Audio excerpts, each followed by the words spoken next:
name is Justin Badger and I grew up in Fremont, California. And my name is Stephanie Dodd and I grew up in Fremont, Nebraska. We are the Fremonts. And we just got back from an epic tour through Tajikistan with the US State Department. It totally sounds like we are making that up. I know, and that's why we made this little video, to prove to you all that we actually went on the trip and to share all the awesome stuff that we saw while in Central Asia. And if you like the video, you can go ahead and tip us on Venmo at the Fremonts, and we will send your money along to an awesome nonprofit we learned about on the trip called Spirit of America. They're currently raising funds in support of Ukraine. If you want to learn more, here is a link. So, you may be wondering, where in the world is Tajikistan? Tajikistan is in the heart of Central Asia, with Kyrgyzstan to the north, China to the east, Afghanistan to the south, and Uzbekistan to the west. The capital of Tajikistan is Dushanbe, which happens to be the sister city of Boulder, Colorado. And it's that connection between Dushanbe and Boulder that brought us to Tajikistan. Although we currently call it the Berkshires home, we lived in Boulder for 6 wonderful years. We built our band there, we wrote a ton of music there, and we still work our full-time day jobs remotely out of Boulder. So because these two cities are sisters, they decided to give each other presents. Dushanbe gave Boulder the gift of a tea house, which is called the Boulder Dushanbe Tea House. It was built by 4 master Tajik craftsmen, and it sits right in the center of Boulder in Boulder Creek Park. And in return, Boulder gave Dushanbe a cyber cafe called the Friendship Center. This was the mid-90s. Cyber cafes were a real thing. Very true. So this year, 2022, the United States and Tajikistan are celebrating 30 years of friendly diplomatic relations. That is a very impressive anniversary. It is. Justin and I have only had about 10 years of friendly diplomatic relations, and it is not as easy as it looks. Nope. So, to celebrate their achievement, the embassy in Dushanbe planned a whole series of cool events to celebrate. That's when we received a mysterious and random email from Darren Tiz, a public affairs officer with the US State Department, asking if we'd like to tour Tajikistan, perform at public and educational venues, chat with the press, and even film a music video with a Tajik film crew. Now, we are not the most humble people in the world, and it is very easy to manipulate us with flattery. But even we thought this was a little too fancy to be true. We completely thought our identities were about to be stolen. I mean, it might be worth somebody's while. We do have fairly decent credit. Yeah, you could probably get a real reasonable used car if you stole our identities. Yeah, like a early aughts Honda. Yeah, like a Civic. Yeah. Yeah. So after some research and a couple of phone calls with Darren, we realized that it was not, in fact, a scam. He had reached out to us because of our connection to Boulder. Next thing we knew, we had tickets to Tajikistan and we flew out of Newark on March 22nd. Now, all flights to Dushanbe landed about 3:30 a.m. and it's a little intimidating to figure out how to get your passport stamped and find your luggage when all the signage is in the Cyrillic alphabet and you're suffering from jet lag. Fortunately for us, this guy was waiting for us right outside the doors, Mohammed Masur Rajabi. Let me tell you, this is the face you want waiting for you after a very long flight to a very foreign country. He swept us up and took us off to the hotel. Side note, the hotel was expecting Justin Bieber to check in, not Justin Badger. They were very disappointed. Later that day, we had a chance to meet the rest of the team. Shifali Agrawal, Annie Verderosa, and Mahmoud Naimov. We are basically obsessed with each one of these people, and we could spend hours telling you how brilliant and amazing they are. Just know that the way we feel about them is sort of how a 12-year-old girl feels about her super awesome summer camp friend. Then we met Jovid Rachmonov, who was in charge of all the logistics for the music video. He took us to a vintage store to find a couple of traditional Tajik looks for the music video shoot, and it was ridiculously fun. If I go to heaven when I die, it will look like the inside of a Tajik vintage store. Later on that evening, we went to a super fancy party at Darren's house with a guest list of journalists, social media influencers, and musicians, and we also got a chance to meet Darren's wonderful family.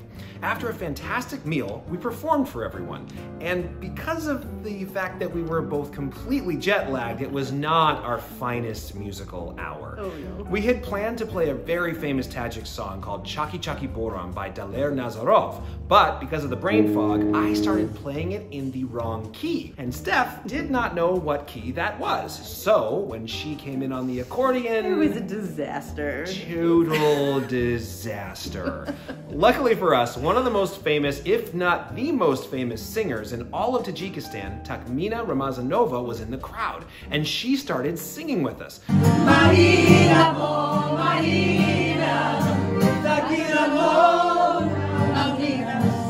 She helped us finish the song, totally saved us, and the crowd loved it. At the end of the show, she ended up inviting us to come jam with her and her band at her studio later on in the week. Yeah, so that was day one. Gonna be a little bit of a long video, you know. How many days were we in Tajikistan? I think it was 7 days or 7 years. Yeah. Honestly, it could have been 7 minutes. Yeah, I have no idea. sense of time. Yeah. On to day two. We drove up to Hisora Fortress, which is 3,000 years old, to shoot the first part of our music video. We changed into our vintage Tajik looks and had one of the most surreal experiences of our lifetimes. So the director told us to walk very slowly down this pathway that looked exactly like Bible times while playing one of our country songs on our instruments. We were surrounded by Tajik tourists and the film crews on either side of us and in front of us, and there's a drone buzzing and shooting from above us. We just kept looking at each other and laughing because it was so absurd. So after we finished shooting, we went to the very famous chicken restaurant. No one knows the real name of this restaurant, but it is very famous and they do serve chicken. Sitting outside eating meat by a river is a very Tajik way to spend the afternoon. Then we raced home and changed our clothes to get ready for that night's performance at Helena Restabar with a local band called the Melody Rangers. These musicians, they were so good. They totally slayed. Yeah. They played Zombie by the Cranberries and they totally killed it. It made me want to go home, grab my oldest flannel shirt and wrap it around my waist. Here's a little clip of us playing One Is the Loneliest Number with them.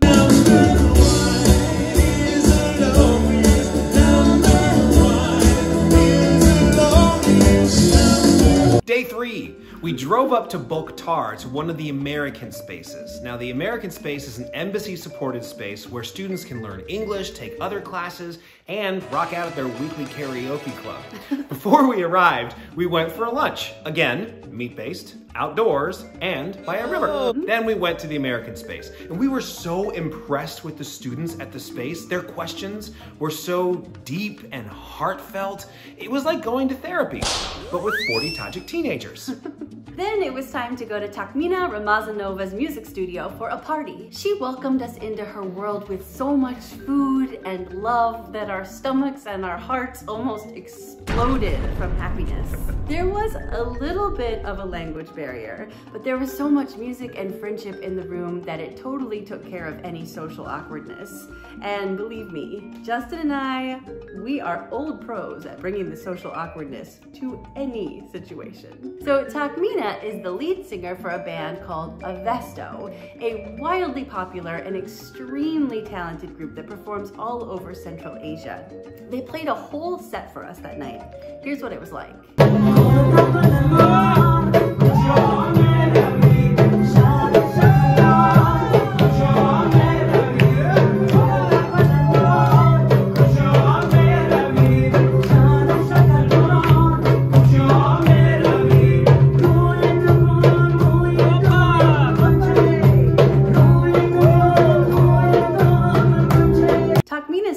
Also played piano for us, and it turns out that he is a semi-finalist in Central Asia's Got Talent. So then they asked us to get up and play.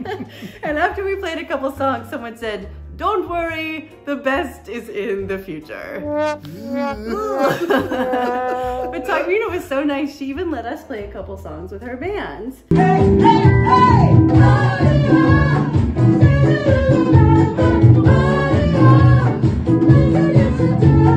It was another wonderful and completely surreal evening, and I think we made some musical friends for life.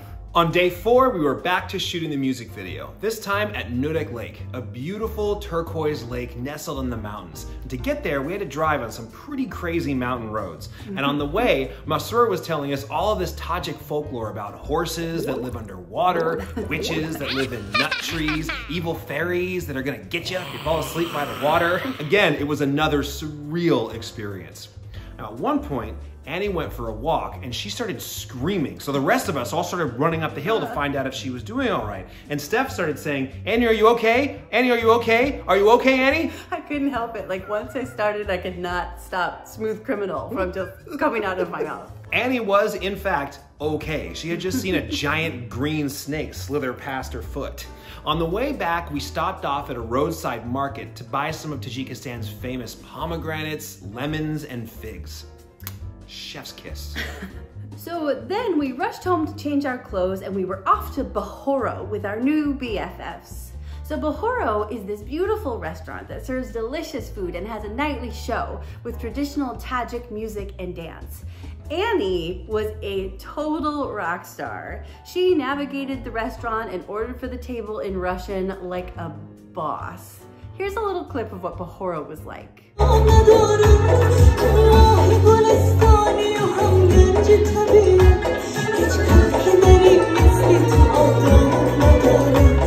So in between the professional numbers, they open up the dance floor so that everyone can participate.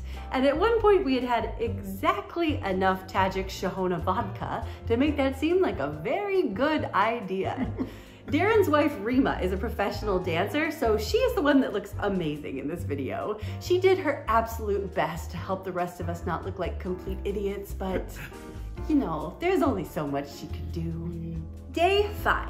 We had a big drive down south to Kalob, which is about 30 miles north of the Afghanistan border, to play another show at an American space. And on the way, we stopped at Hulbuk Fortress for a photo shoot. Now, if you are into LARPing, you need to go to this place.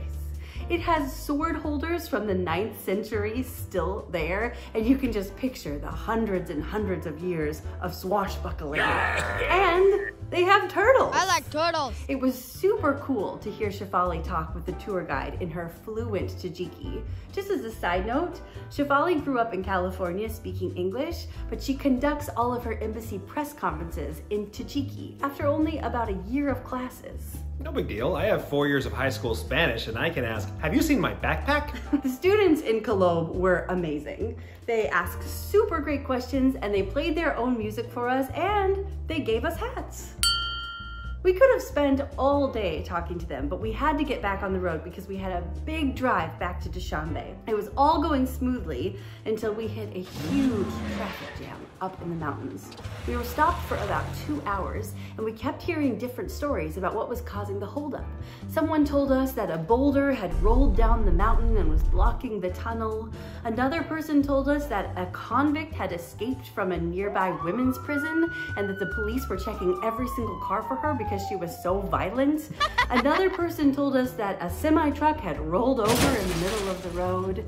At one point, well, it had started getting dark and a bunch of the drivers got out of their cars to pray by the side of the road. And somehow Mahmoud found cold bottled water and chocolate and a village bathroom because he can do all of the things. And then finally, the traffic started to move.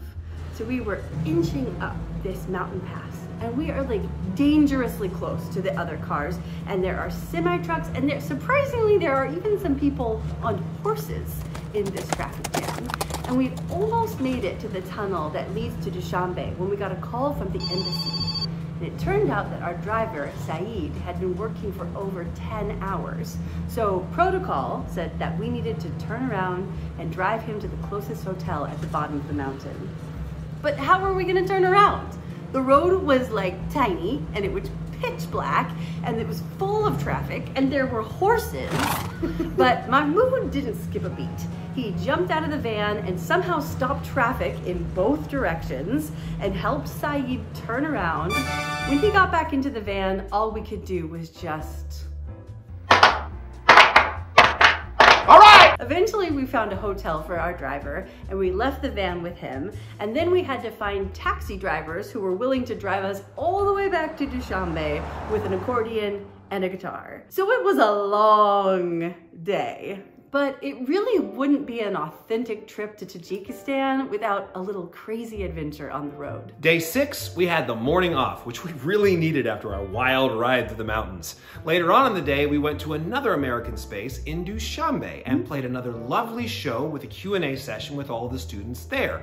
We also had some press interviews, coached and encouraged by Shefali, with Mahmoud translating for us in Russian. Now, during the show, we were told that there was an extremely famous Tajikistan pop star in the audience, Dushanbe Alavatov. We spotted him right away because he was extremely good looking and he was sitting right in the front row. Yeah, no pressure. Yeah, we're totally comfortable with performing 5 feet from an international pop star. We do it all the time. No problem. Yeah. All right, on to day 7, our last day. Mahmoud picked us up in the morning for a shopping trip, and our first stop was Zivich, a clothing store owned by Nafisa Imranova, a Tajik fashion designer who we met at the party at Darren's house on the first night. Her clothes were so beautiful, I could have bought the whole store. And I did buy this shirt. But we had other stops to make. Next, we went to Mergon Bazaar, which is a huge, colorful market full of all kinds of different produce. And then we went to a store that sells lapis lazuli directly from the mines in the mountains outside Dushanbe. Just as a little side note, Mahmoud knows every single person who lives in Tajikistan. We think that he is actually the unofficial mayor of Dushanbe. I don't even think I knew what confidence felt like until I walked around town with Mahmoud. Then we went to lunch with the team. You know, actually, Justin, I'm just realizing that I think we really talk about lunch a lot in this video. We did have a lot of lunch. We did have a lot of lunch. And we do like lunch. We like lunch. We like lunch. This lunch was and good. We liked this lunch. Yes. And after this lunch, we drove to Vakdat, which is a town just outside of Dushanbe, which has a large community of Afghan people. And so we performed at a youth center there for an audience of both Afghan and Tajik students. And right away, the students wanted to ask us a million questions. They were like, how old are you? How many kids do you have? Where do you work? Are you related to Madonna? It was amazing. They made us feel like super famous celebrities. Like honestly, yeah. I have never taken so many selfies in my life. Oh no, we got pretty good at our selfie faces by the end of the day. So after the show, the director blessed us by saying, "May your voices never tire and may the stars always shine above you." It was just beautiful. Yeah. And that's just how people talk in Tajikistan. It's like a country of poets. After that, it was back to the hotel so that we could pack up our stuff for a 5:30 a.m. flight with a 36-hour layover in Istanbul. Once again, Masroor was there to help us navigate the Dushanbe airport, and it was smooth sailing. When we got to the check-in counter, the dude who was helping us out said that he recognized us from Instagram. We felt super Tajikistan famous. So our overall takeaways are that Tajikistan is a stunningly gorgeous country, and the culture is so warm and friendly. The food is delicious, especially if you know where to go. Order the plov and the kurutob for sure. Yes, this might sound a little weird, but the lemons are super good. They're like so sweet you can eat them like an orange. The traditional music and dance is fantastic, and the handcrafts are beautiful. Make sure to leave a lot of empty room in your suitcases so you can bring back gifts. And we only visited a small portion of the country. When we go back, we want to make sure we go up north to check out Iskandar Lake and Kujand, and we definitely want to visit the Pamir Mountains. We already miss Tajikistan and all of the people that we met out there, and we cannot wait to return. Thank you for watching our travel video. If you'd like to see even more photos and videos, you can follow us on Instagram because we are way too old to figure out TikTok. Don't like social Once media. again, my name is Stephanie Dodd and I grew up in Fremont, Nebraska. My name is Justin Badger and I grew up in Fremont, California. We are the Fremonts. And don't forget, if you like this video, you can send us a tip on Venmo at the Fremonts and we will pass the money along to Spirit of America, a nonprofit that is currently raising money to support Ukraine. Here's a link if you want to read more about them. All right, that's it. That's it. Bye for now. Bye for